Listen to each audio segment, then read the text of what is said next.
நாங்கள் எடுத்துக்கொண்ட தலைப்பு வந்து கழிவு மேலாண்மை. எங்கள் ஊரில் ஒரு குளம் இருக்குது. அந்த குளத்தில் மக்கும் குப்பை, மக்காத குப்பை, நெகிழிகள், தொழிற்சாலை கழிவுகள், மருத்துவமனை கழிவுகள், அனைத்து கழிவுகளும் இருக்குது. அந்த முன்னொரு காலத்தில் வந்து அந்த குளம் வந்து மக்கள் தண்ணீர் பயன்படுத்துகிற மாதிரி இருந்துச்சு. இப்போ வந்து அந்த கழிவுகள்லாம் இருக்குது. கழிவு மேலாண்மை. கழிவு மேலாண்மை என்பதுனா கழிவுப் பொருட்களை வந்து சேகரித்தல், மறுசுழற்சி செய்தல், கழிவுகளை வந்து அப்புறப்படுத்துதல் மற்றும் அப்புறம் கண்காணித்தல் போன்ற இதனோட முக்கிய அம்சம் வந்து என்னன்னா மனிதர்கள் உடல்நலம் மற்றும் விலங்குகளை பாதுகாத்தல், கழிவுகளை மறுசுழற்சி செய்தல், மறுபயன்பாடு செய்தல் போன்றவை ஆகும். மழைநீர் சேகரிப்பு மாதிரி நீர் மறுசுழற்சி ரொம்ப முக்கியமானது. கழிவு நீரை மீண்டும் பயன்படுத்துறதா நீர் மறுசுழற்சின்னு சொல்கிறோம். திண்மங்கள், கரிம பொருட்கள், அப்புறம் சத்துக்கள் போன்ற நீரிலிருந்து நீக்கப்படுறதுனால நம்ம நீரை வந்து மறுசுழற்சி செய்யலாம். நீரின் முக்கிய பயன்கள் வந்து கழிவு நீரை வந்து மறுசுழற்சி செய்வதன் மூலம் விவசாயத்துக்கு பயன்படுத்தலாம்,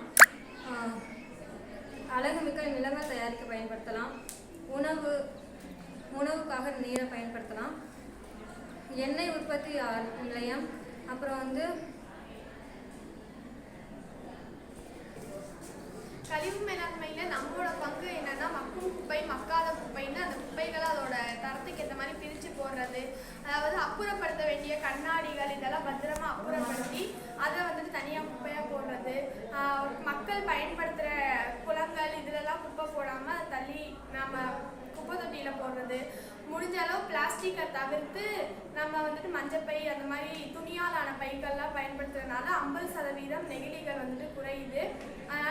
அதனால் நம்ம வந்துட்டு அப்புறப்படுத்த வேண்டிய குப்பைகள்லாம் பத்திரமா அப்புறப்படுத்திட்டு சுற்றுச்சூழலை பாதுகாப்பாக வச்சோம். கழிவு மேலாண்மையின் முக்கிய அம்சங்கள். கழிவுகளை குறைத்தல். கழிவுகளை குறைத்தாலே கழிவு மேலாண்மை வந்து முக்கிய அம்சங்கள் ஆகிரும். உருவாவதற்காக மூலத்தை அடியோட இது பண்ணணும். கழிவு மேலாண்மையின் முக்கிய அம்சங்கள். கழிவுகளை குறைத்தல். கழிவுகள் உருவாவதற்கான முதலிலேயே அதை குறைப்பது, அதாவது தேவையற்ற கழிவுகளை நுகர்வை குறைப்பது. மறுபயன்பாடு. பொருள்களை மீண்டும் மீண்டும் பயன்படுத்துதல். மறுசுழற்சி. பயன்படுத்தப்பட்ட பொருள்களை மீண்டும் மீண்டும் புதிய பொருட்களாக அமைத்தல். பல்வேறு கழிவு வகைகள். வீட்டு கழிவுகள், தொழிற்சாலை கழிவுகள், மருத்துவ கழிவுகள், மின்னணு கழிவுகள், தொழிற்சாலை கழிவுகள் இவைகள் போலவே மற்ற கழிவுகளை குறைத்தால் கழிவுகள் மேலாண்மையின் முக்கிய அம்சங்கள் ஆகும்.